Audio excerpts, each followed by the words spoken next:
Hey guys, and welcome back. Today we are broke.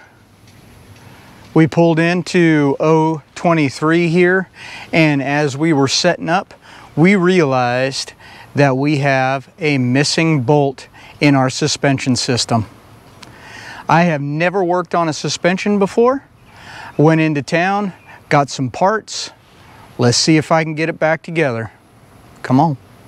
Hello and welcome back. If it's your first time here, I'm Scott. And I'm Allison. And we are Jarhead and Ginger's Journey. We're full-time RVers.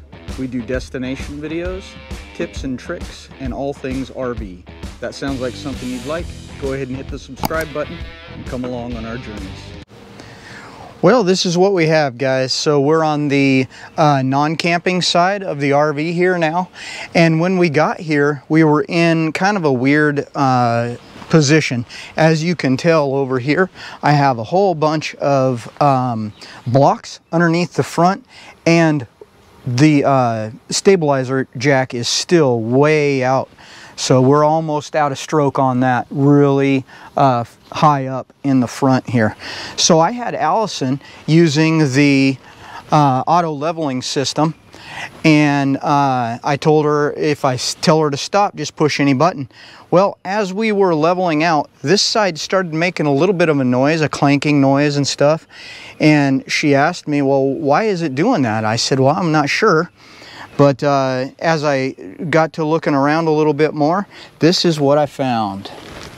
So if you look right there, that is the hanger bolt for the leaf spring. And this right here is the leaf spring. There should be a bolt in that hole going through here. So that hole should be here with a bolt in it and a nut holding it in place. So that's what we're looking at today, guys.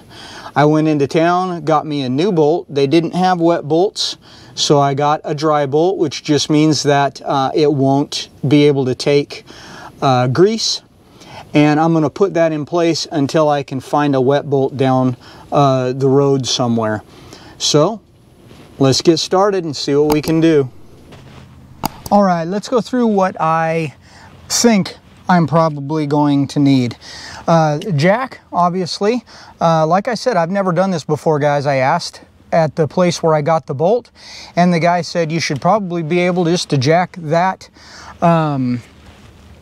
axle up and line it up, put the new bolt in, and you should be good to go. Now, what I've read online said you should take the tires off and all that stuff, but most of that is all for you know, the installation or the swap out. All I need to do is replace one bolt, so I'm going to try and leave all the tires on while I do this. So this is what I have. The jack, obviously. I have the bolt here that I bought at the store. I have a hammer because you never know. You're probably gonna have to persuade something to go somewhere where it doesn't want to go.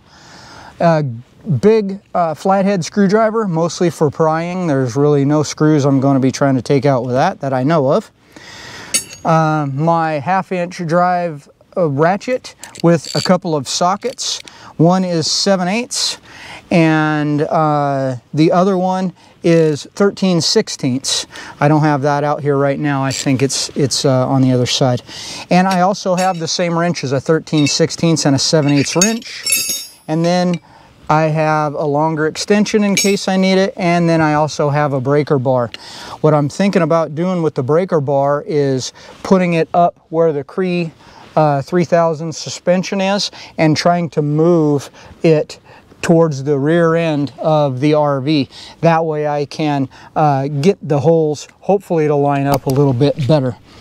But, oh yeah, and gloves, water, gotta have your water, right? And for me, I need my glasses. Can't see anything more than, you know, closer than, you know, 4 or 5 inches away. So I definitely need those.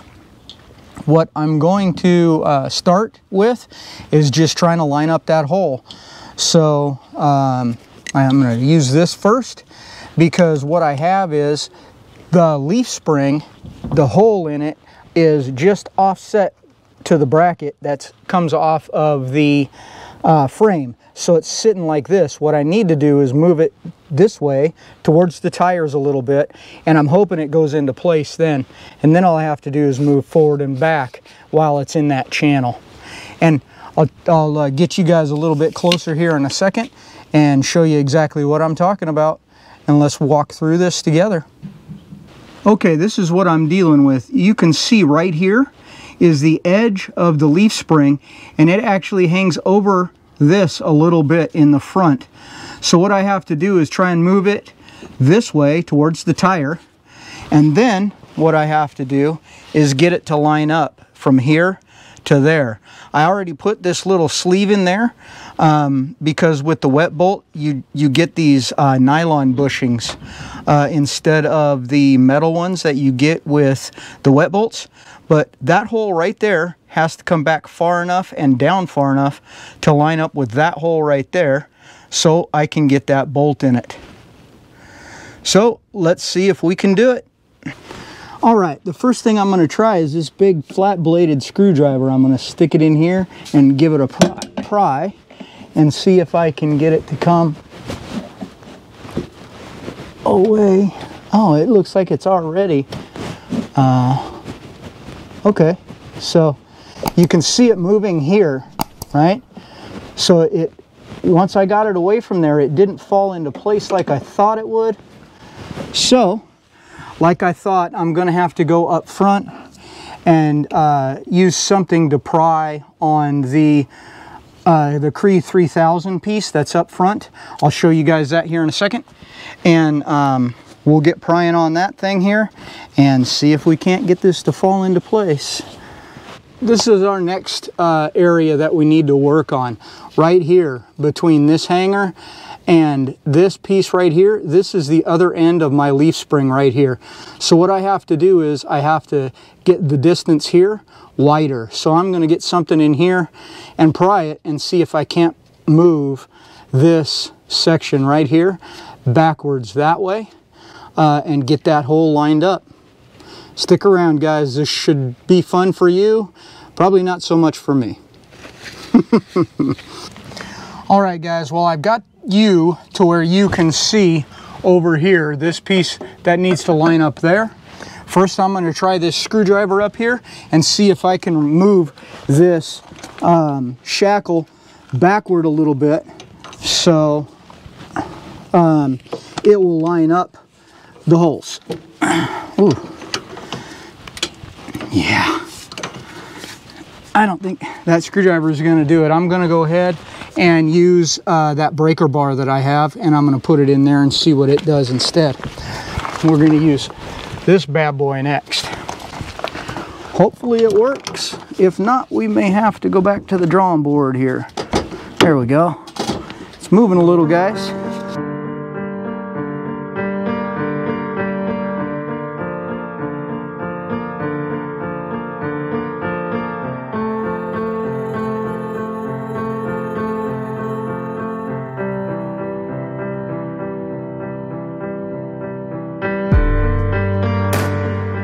See how the whole wheel and tire is moving as I'm moving this? So it looks like what I'm going to have to do is, unfortunately, get the tire off. I was hoping I wouldn't have to do this, but it looks like that's what we're going to have to do to relieve that little bit of pressure. So let me go get what I need, and I'll get back with you guys. All right, well, Allison has taken the truck into town. She went with a couple other people from 023 here, and they all went in to do some laundry. So luckily I have just happened to have the correct size socket to get this tire off. It's going to be 3/4, or sorry, 7/8. And so I'll start taking this off, and then I'm going to get the jack under there once I get all these loosened up, and we'll be able to get this tire off. So let's go.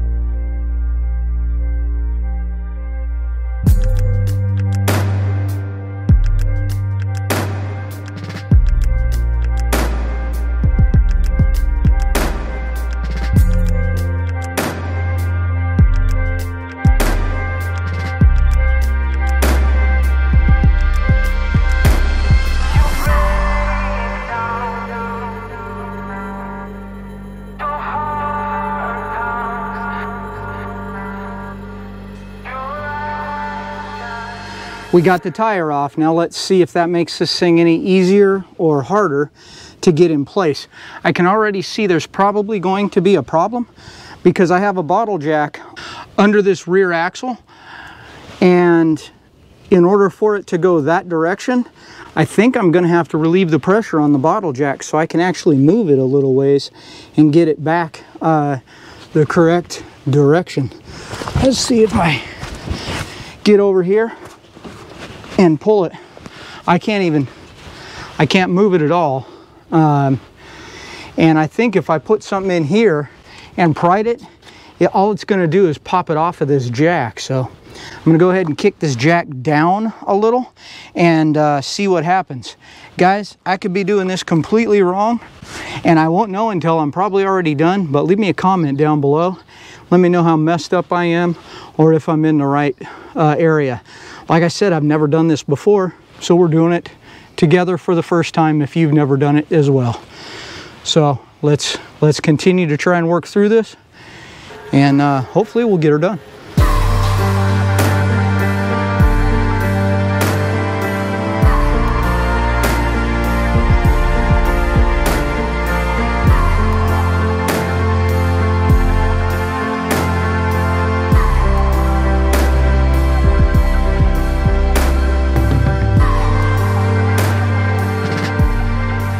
I had to change up the game plan a little bit, but I got the bolt in.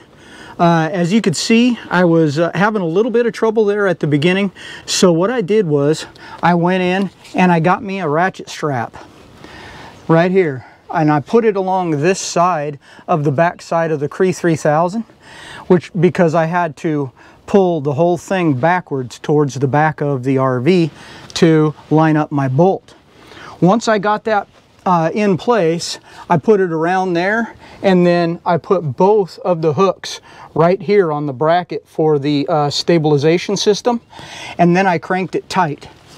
And once I got it tight, it was still not too close to being lined up. So I had to adjust the bottle jack up or down until I got it where I thought it was pretty good. And then I took the bolt that you can see is now actually through there, woohoo, and I held it against the backside there. And then what I did was I took my breaker bar and I put it in there just like that, and I pulled it just enough to line that hole up just right, and that bolt slipped into place. So I think I got pretty lucky, even though I had to you know, take the tire off. I think I got pretty lucky with being able to, by myself, line this thing back up and get the bolt in place, or back in place. I did notice a little bit of damage, but it's really only to the little aluminum under here. I'll slide under here in a second and show you guys, but there's a little bit of damage to that. And other than that, I think we have really dodged a bullet on this one, guys. As far as damage goes, I'm sure this could have been way worse than it is or was. I mean, literally this side of this axle was only holding on by that bolt right there. If that one would have came off too, this whole leaf spring would have been loose, and this whole side could go forward and back real easy. So I mean, could have been catastrophic, I would think. Not an expert in this, but it was, when I found out what it was, this bolt here, it was a little bit scary. I'm not gonna lie to you. But anyway, let's get under here and I'll show you what little bit of damage we took, and then I'm gonna go ahead and torque spec everything while I'm under here, and then we'll put the tire back on, and we'll be done for the day, guys. This, again, is not a how-to. This is a how I did it, and this is my first time ever doing this, so you probably don't want to copy this, but hey, it gets the job done.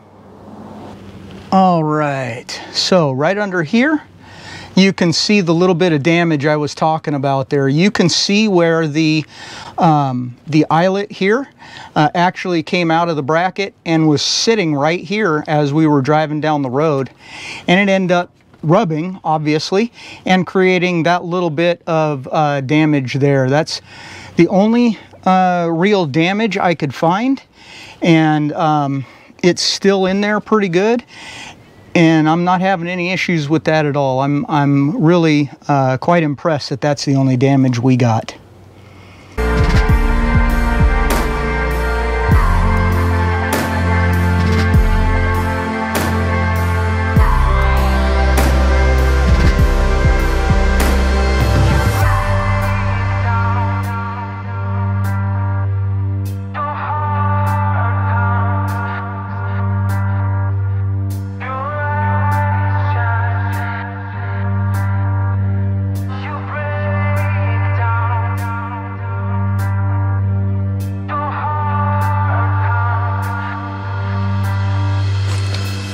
All right, everything I've read says that for these, the hanger bolts here, you're supposed to just snug them up till everything sucks up into place, and then relieve this one 1/4 inch, and that's so it doesn't bind here. So I've got it right now where it looks like everything is pinched in there. Oh, it also says I should have a couple of threads here, and I'm seeing 2 or 3 threads here already, and I can feel in the back there's no gap between the head of the bolt and the hanger, and there's no gap over here either. And the inside looks like there's no gaps on the inside really either. So I'm going to give this another real quick, a real good inspection, and then we'll button her up and start torquing everybody else. I just got all my torque specs done. Everything except for the U-bolts here need to be torqued to 40 foot-pounds, and the U-bolts all depend on the size of your U-bolts. So if you're looking for torque specs on your U-bolts, you have to know what size diameter your U-bolts are. It goes from 1/2 inch, starting at about 45 psi, up to I think 9/16, and it's over, sorry, not psi, foot-pounds, and it goes up to 9/16, which is over 100 foot-pounds. So we're getting a little rain now, but I think it's very, very little. I think it's just about done. So I'm going to go ahead and grab my torque wrench. I'm going to set my torque for 40. I'm going to go through and torque all the bolts. And then I'm going to torque all my U-bolts at the proper specs, just to make sure they're all good to go, since I did have this one obviously that came loose. And then also, while I'm under there, I'm going to go ahead and re-grease my wet bolts, because all my originals have wet bolts. Let me show you what I'm talking about. These bolts here, on the hangers, and this one here, all have on the back side back here, there's a Zerk fitting that you can hook your grease gun to and give them some grease in here. So these two and this one at the bottom is not a wet bolt, but all the rest are. And there are 2 hangers, one in between each of the 3 tires. So all of those bolts that you see here are torque spec'd to 40 foot-pounds. Also, I found out that in order to get a wrench on this with any kind of extension at all, you need to take the tire off anyway. So I don't think I was going to be able to get away with not taking the tire off because of that. Well, it's the next day now. When Allison got back, it was a little late. I had to help her out with the laundry and everything, so I didn't finish up on film. I got everything spec'd out, torqued out, and we just need to put the tire back on now. But I figured I'd give you a look at what it looks like now compared to the way it was before. So let's get under there right quick and I'll show y'all. Right here is the bolt that we had that was missing. That leaf spring was about 1.5 inches or so forward and a little bit high from where it needed to be, but now we've got it back in place and the leaf spring and everything is holding, and hopefully that will be nice for when we're getting down the road. This was, without a doubt, for me at least, the scariest thing that's happened to us so far on the road in over 2 years. When we got here, I had Allison running the auto level. I believe I told you guys this before, and when that noise happened, that big clank noise, and Allison said, "What was that?" And I had no idea. I had just a wave of panic, like what's going on? You know, did my whole house just fall apart, or what? You know what? Luckily, I think we dodged a pretty big bullet here, guys, and it was a fairly easy repair. I could have used another set of hands, but with the ratchet strap, I was able to get it done. So I will be keeping a way closer eye on this, just because, like I said, I've never done this kind of repair before. So I will be checking this bolt specifically quite a bit. I'll also be adding this to my things to check on move day. I will check both bolts at least to make sure they're there on both sides, the front 2 hanger bolts, and plus now even around the Cree 3000s, I know that I can just visually scan those for all the bolts that are in there, and it won't take any extra time. I just do it as I'm walking by. So other than the extra gray hairs, I guess, in my beard, since I don't have any on my head, we finally got it done, guys. Well, if you liked this video, or if you got anything out of it, we'd really appreciate it if you gave it a thumbs up. Also, comment. We really love the comments. We read and reply to every one of them. And if you haven't already, go ahead and subscribe. It doesn't cost you anything, and it really helps the channel out a lot. Thanks, guys. As always, Semper Fi, and God bless. Hi, this is our epic RV adventure, and we'll see you next time on Jarhead and Ginger's Journey.